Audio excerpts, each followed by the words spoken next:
Welcome to another episode of the Blemished Beauty Podcast. This podcast was designed with you in mind. If you're ready to erase the norm and embrace the truth, come pull up a chair, grab a journal, and tell a friend that your favorite Jersey girl is back with another episode. So let's get into it.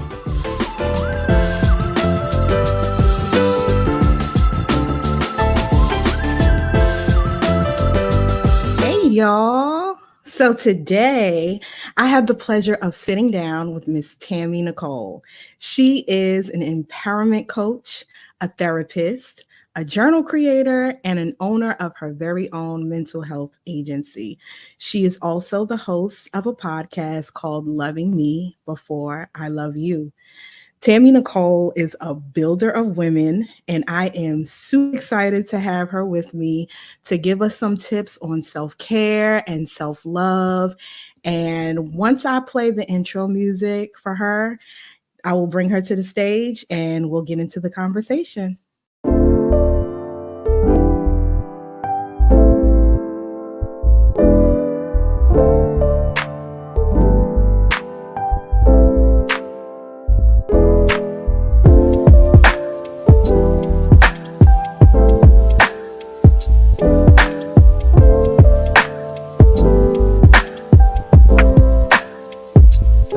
Hey, Tammy. Hey. How are you? That is the normal thing. I'm good. How are you? I'm good. It's weird to be on this side because I did a podcast episode with you. So it's like we switch roles. I'm excited though. I love it. It's very rare that I'm on this side of the screen. So right. I was just telling someone yesterday when I was doing an episode with them, I said it's freer on the other side because you don't have to worry about lighting and all the things. So at least you can relax and just, okay, let me just answer these questions. Yes, exactly. Enjoy the moment, embrace the space. Always. So let's get into it. And first, I like to ask my guests to tell the audience who they are. So who is Tammy Nicole? Man. So I'm going to give you who Tammy Nicole is as a businesswoman. I'll go from there. I am a coach. I am an empowerment coach for women. I help women transform their lives through the power of self-love. So that looks like, your executives that are standing in boardrooms all the time, but struggling to manage and balance their lives at home and in the workplace. So I always say they're a public success, but a private failure. Those are the women that come to see me to learn how they can transform their lives through the power of self-love. Because for me, self-love is the key. Without it, you can't really successfully manage life on a grand scale. Like, you may feel like I'm successful over here and you're doing this, that, and the third, but in relationships, you may be failing. You may be feeling like, oh my God, I'm dating the same person with a different face because I don't really know who I am. Absolutely. Ultimate. So that's who I am. And I basically have been doing this for a while now. I am a therapist by trade and degree and license, and I provide therapy, but I started doing the coaching side because I found more transformations happen with more practical steps versus just talking about how you feel, right? And understanding, not that that's not necessary, because it is. The healing journey is a journey and it's a necessary one. But for me, doing the coaching has basically brought out more reward for most people. And so, again, that's what I do. That's who I am. I have a lot of things going, as you mentioned already. I do have journals and books and, all of those things. And I do have my own podcast, but you can always find me at IamTammyNicole.com. So what made you, like, I know you said just now, like you saw the more transformations being a coach, but what led you to become an empowerment coach? Like, what steps did you have to take? Because a lot of the times when people hear the term life coach, they think that you have to get certified and all the things. And then you have the other people who like, well, anybody can call themselves a life coach. You could just say life coach and then get clients. So what made you decide to be an empowerment coach, and what were the steps that you took? Did you get certified, or you just decided that because you had the degree, life coaching was a little better? Because life coaching, for people that don't know, you're more of like a cheerleader. You cheer the person on, you guide them. They give you the goal and you guide them, as opposed to a therapist. They kind of like handhold you and bring you backwards and do all the thing. Like life coaches take you forward, but the therapy takes you backwards and then forward. Like so explain the process a little bit if you can. So to be honest, I do think that they are one and the same. When you look at life coaching, as you mentioned, it is more about like, I feel it's more about the right now. It's more solution focused. When we talk about even therapy, like you can do solution focused therapy as well, right? But coaching is like, you say you're a cheerleader, but they still provide you a roadmap, right? I'm gonna give you this map and then I'm gonna cheer you along. You have to do the steps though. Again, in therapy, it's the same way. However, in therapy, the therapist is more hands off. And what I mean by that is they do more cues and allow you to kind of like give everything out. Right. Yeah. And coaching, the coach has to give you the play. You can't go to a football game and just play whatever play you want to play. Like the coach has to give you the play. Right. And so that to me is the difference in a way. Therapists do more field work. They're talking about how you feel about a thing. They're looking at the well-roundedness of you per se, but more so about how are you processing this? How are you moving towards X, Y, and Z? Or do you have faulty thinking? Do you know what I mean? Like, and we're changing that. To be honest, I do the same thing in my coaching program because I'm a firm believer, as a man thinketh, so is he. So if your thought patterns are not kind of right, it doesn't matter that I gave you this roadmap. Right. You look at it and say, man, I know this say go left, but I think I can catch it. I can get to my spot a little faster if I go right over here, because you know what I mean? Like you looking at, and that's just because of how you think or how you perceive a thing. Right. And so that to me is the real difference. Right. I still look at patterns when I'm coaching, you know what I mean? Because if your pattern is a certain way and you're still getting the same results and you want something different, we got to change the pattern up. Right. Exactly. So, mindset is everything. Always. And that's why I wanted to do the episode this month for July. I wanted to do like a month of life coaches, interviewing life coaches, because I think that it's important.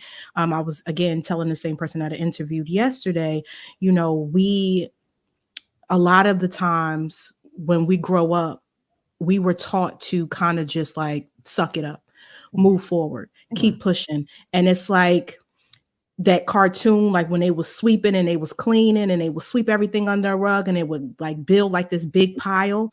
That's how we go about life, and we create these piles, and then it doesn't show up until later on when we get older and we're wondering, why am I reacting this way? Why am I doing this? And it's because of pent up trauma or things that we just decided to just suck up and let go, didn't let go of. So we just move forward, but we don't really move forward because it comes out later. So this is awesome. I really enjoy this. What you're expressing is like have you ever seen in an exercise room where there's an elastic band that's tied to a door, but you're on the inside and you're like pushing forward.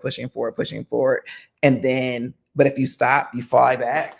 That's exactly what we do in life. Yeah. And so the benefit of people working with me is that I am a therapist, so they get the best of both worlds. So they get the side and they also get the coaching, because I can see and understand, because I do know diagnoses, I do know symptomology, I do know the DSM 4, 5, 6, 7. I'm just playing. It's not that many. That's the way I feel.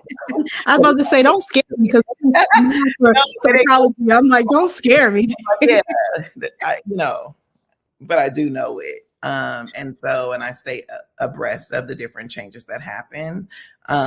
So again, Yes, that's what's technically happening. People are not moving forward. They're not making changes, right? Right. So you want to be able to look at your life and say, okay, this is not working. And what is it about it that's not working? And how do I make the change? How do I make the pivot? I think the pandemic should have taught everybody that making a pivot is important. Yes. That doing things in a routine, robotic manner is not what we're here to do. Yeah. And Life is, so, yeah. It was the total opposite of like it was like Armageddon. Like everything we were so used to.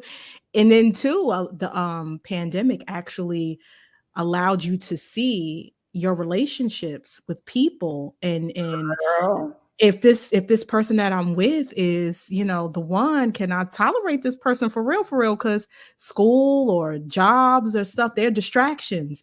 But we didn't have no choice but to deal with these people. And it was like, ooh, so I many don't divorces happened because of the pandemic.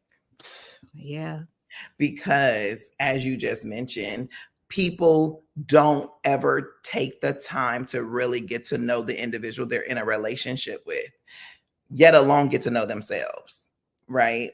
So you had locked people up in a room 24 hours a day, Yes. 7 days a week for a practical Yes. half. Okay. Yes. You got to know Mhm. yourself and that other person. And most people Yeah. realize that ain't it, honey. Like Yeah. it was like, oh wait, you're not who I thought you were. And they're Yeah. the exact same person that you have been with, but you never took the time to really get to know them. You look. So when I first started this coaching thing, I started out trying to help women with daddy issues and relationships. Mm. Like that was Mhm. it evolved into the self-love thing because I realized that was the issue. Right. Yes. The issue wasn't the fact that daddy wasn't there. The issue wasn't the fact that daddy was, present but not present. It wasn't the fact that he abandoned you. Like it was the mere fact that you didn't know who you were. Right. And that's why the daddy issues always was prevalent in your relationships. Mhm. Saying, oh man, no, I'm running from this and I'm running from that. And I don't want a daddy like, and so it evolved for me into a self-love thing. And so when I was looking at people that were like, oh, I know this, I know that about this person in their relationships, it was like, yeah, you know what they show you, you know their behaviors. Right. So I coined a phrase that says, fall in love with his character, not his behaviors, because the behaviors will change. Yeah. Character is who he is. So Yeah. but people don't realize that because if you ask a person today, who are you? 9 times out of 10, they say, oh, I'm a mom, I'm a Yeah. teacher, I'm a good Their friend. accomplishments, not who they are to their core. They Right. tell you what they do. Yeah. They tell you who they are. Mhm. And who they are their characteristics, not their behaviors. And so that's what happened. Like the behaviors changed because it was like, I'm stuck here. What am I supposed to be doing? I can't run out and get you flowers, every other day. Yeah. You I had to embrace can't, creativity. but you had to figure out who you are. Like you had to show your true self in the moment. Like some people got closer, those that knew each other, and the rest of them fell apart. That's true. Most of them. Most of them. So the title of this episode is You Can't Pour from an Empty Cup. So what does that mean to you? Man. You cannot pour from an empty cup means you have to pour into yourself first, right? If I can't give you what I don't have, period. If you needed love and I didn't have none to give, what am I giving you? Vapors. It's like when you throw up and you have nothing on your stomach. Right. And that is the worst vomit experience of, Yes, it is. okay? And people don't understand the why behind that because you're throwing up the lining of your stomach. It's acid. It's not food is, I mean, like even the food that you throw up when you throw it up it has a very nasty taste because it's regurgitated from something that was processed into your body, etc. Right. However, it ain't nothing compared to that nasty yellow lining acid flavor. Yeah, that's And true. so it's so bad because it was nothing there. It was zero. It was nothing there. So it's the worst thing you can do. So when you are trying to give people something you don't have, you giving them bad stuff. It's nothing good out of it. That's what pouring from an empty cup looks like to me. It looks depleted. It looks like, a person that has been sunken in, and you be like, oh, what happened to them? That's what happened to them. They gave everything that they had away and they never replenished themselves. So pouring from an empty cup is something you should never do. So what tips would you give someone, like a daily self-love tips that you would give someone to allow them to make sure that their cup remains full? Like, what should we do every day? What things should we incorporate to make sure that our cup remains full? So honestly speaking, you have to know yourself, right? You have to know what are your temperaments and limits of pouring out, right? I may be able to fuel my cup on a Monday and don't need to refill it to next Monday. Or so I may not need a daily replenishing.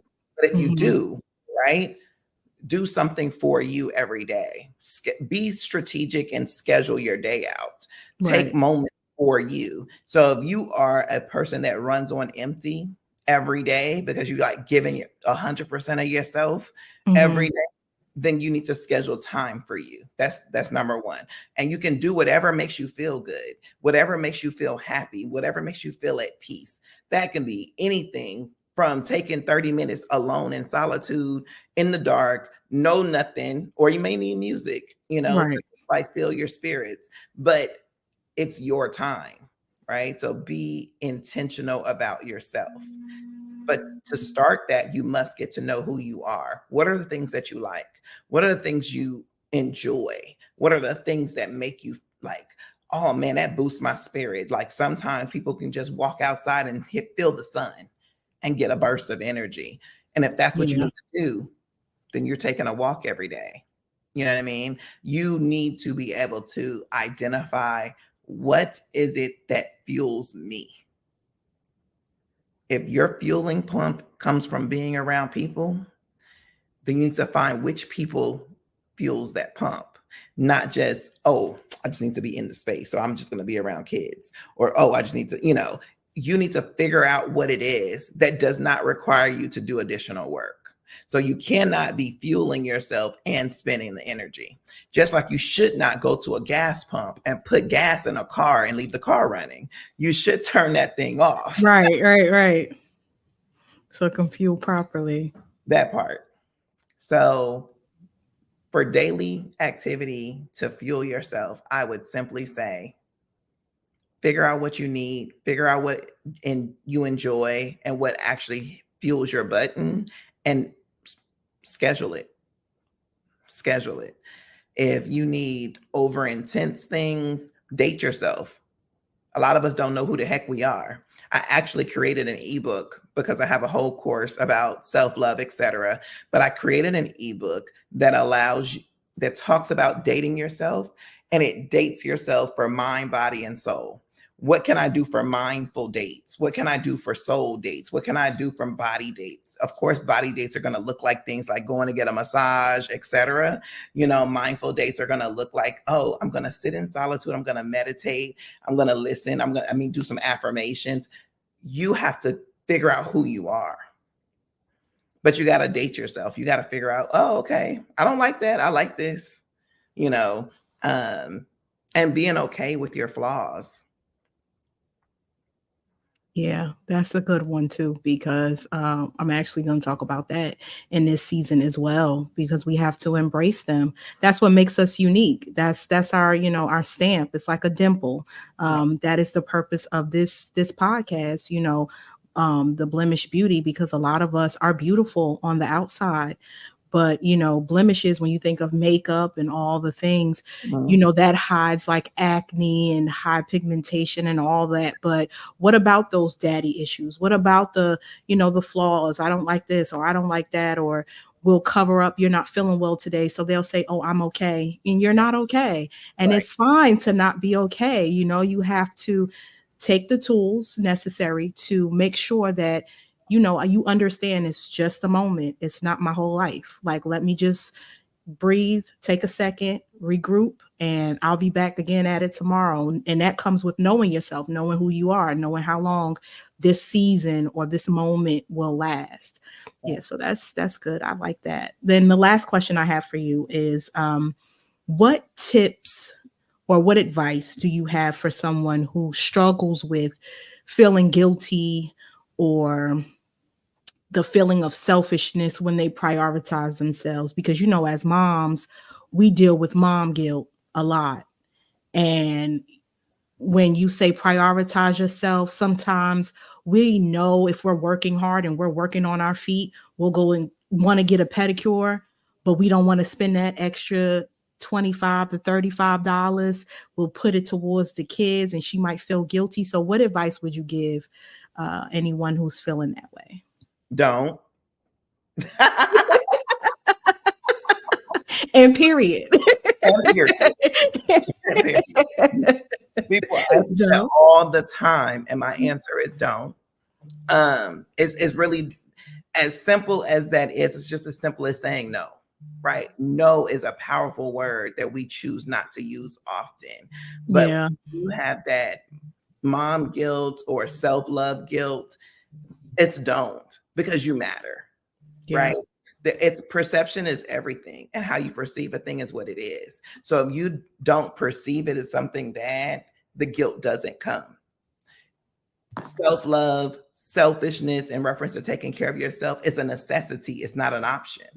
Yeah. So when you look at it from that perspective, is my pedicure is just as important as that child's haircut. I can't be out here looking a mess, and they can't be out here looking Okay. a mess. So, hey, you know what I mean? Like, and that's different than saying I can't afford the pedicure. And I want people to understand there's a difference in I Yeah. can't afford something and I should do this for them instead of me. Two different things. No. Right. I'm getting mine. They're going to get theirs. Right. But I'm getting mine first. Okay. Yeah. And let's be honest, if you got an event coming up and he needs his haircut, okay, you're going to do the haircut first. Of course. Yeah. You're going to have to use discretion and when you making the choice. But if you're talking about on the surface, on the black and white, what's coming first? Me. Period.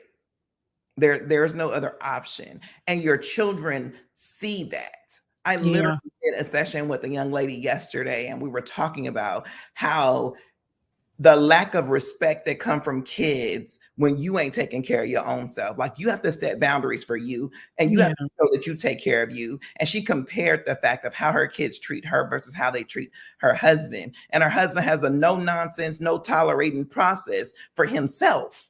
Mm-hmm. But they will run over her because she don't have one.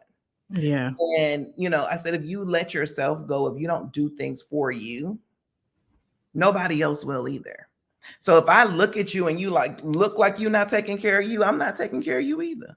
I'm gonna get the bare bottom of everything because that's what you like for you. Right. Why would I think that you want more if you don't give yourself more? Right. So my advice or suggestions around the guilt is to eliminate your thought pattern that it's an option. It's not an option. It's a necessity, just like everything else. Right. So if you're not full, if you don't have nothing to give, you won't give it, right? Or what you're giving is like molded and, worth nothing anyway. So you come first. Make sure you come first. When you wake up in the morning, even if you have to wake up early to do all the me things. That's what I do. Yep. That's what you're doing. Mm-hmm. It may seem like, oh man, but I'm sacrificing my sleep. Are you really? No, you're doing something for you. So you have to figure out where you fit in, but you Mm-hmm. first, right? So when you're creating that schedule for yourself, schedule you first. Doesn't mean that you have to be scheduled at 8 o'clock versus being scheduled at 11, but wherever you put on the schedule, you have to be put on the schedule first. If I need to be put on the schedule at 2 o'clock, because this is my thing, I'm putting it at 2 o'clock. Right. But I'm putting my 2 o'clock part first before I put what happens at 9, before I put what happens at 3, before me happens first. And I think when you do that and when you make it a habit that you schedule you first, you'll see how everything else just kind of pan out. When I use the analogy of the boardroom mom that learned to put herself first, she learned what her limits were. Yeah. She learned I can't only do my meetings between 9 and 12 so that I know that I'm completely done with my day by 3, so that I make it to my child's school for XYZ by 4. She schedules her life that way, and she puts up boundaries that says, this is what I can and cannot do. You can accept it or not accept it, but this is how I'm living my life. And she's free from the bondage of other people, because I'm not here to people please you. I'm here to do what I do for me. And that's the other issue. We're so bent on people pleasing other people. People will respect you if you tell them, no, I can't. I'm sorry, I can't do that for you today. Now I'm going to tell you when I can, and I can tell you how I can in order for both parties' needs to be met. But unfortunately, I can't do that for you today. And being okay with it. Right. That's the part, being okay with it. Yeah, we're not okay with telling people no. We feel like we're disappointing them. And that's because we grew up not learning how to love ourselves. And it's not our fault. We're creatures of habit, and humans, that's what we do, right? Always teaching someone, be considerate about other people. What if you're inconveniencing them? And it's like, no, they're inconveniencing me. Right. I matter. And a lot of times we move and act like we don't. We move and act like our matter status happens at the end. No, it happens first. Because if I don't put me first, who will? That's true. I agree. So give the people all your information and where they can find you. Man. And I really, really, really enjoyed this episode so much. I appreciate you for coming on and being my guest. So I'm gonna give you your time and let you talk to the people and tell them where they can find you. You can find me in multiple places. I am on all social medias. I don't really know how to work social media like that. So I do have an assistant that helps me navigate those things. But you can find me under Coach Tammy Nicole on IG. You can find me at Coach Tammy Nicole, at Tammy Nicole LLC on TikTok, and Tammy Nicole LLC on Facebook. We do have Resilient Self groups on Facebook, and my website is www.IamTammyNicole.com, and you'll find everything there, like all links to everything, all links to the ebooks, all links to how you can work with me. The podcast is Loving Me Before I Love You. We're on all podcast channels. But yeah, check us out. Join us. It's been a pleasure. Awesome. Thank you for joining. So you guys, I hope that you enjoyed this episode. And like always, I want you to remember you are graced and gifted for a time such as this. You have purpose in this world, and you have been created to do great and amazing things. So until next time, bye. We hope you enjoyed today's episode, and don't forget to leave a review. You can follow Shira on all major platforms and on YouTube at Shira Renee 510. Until next time, spread love, show grace, and shine bright.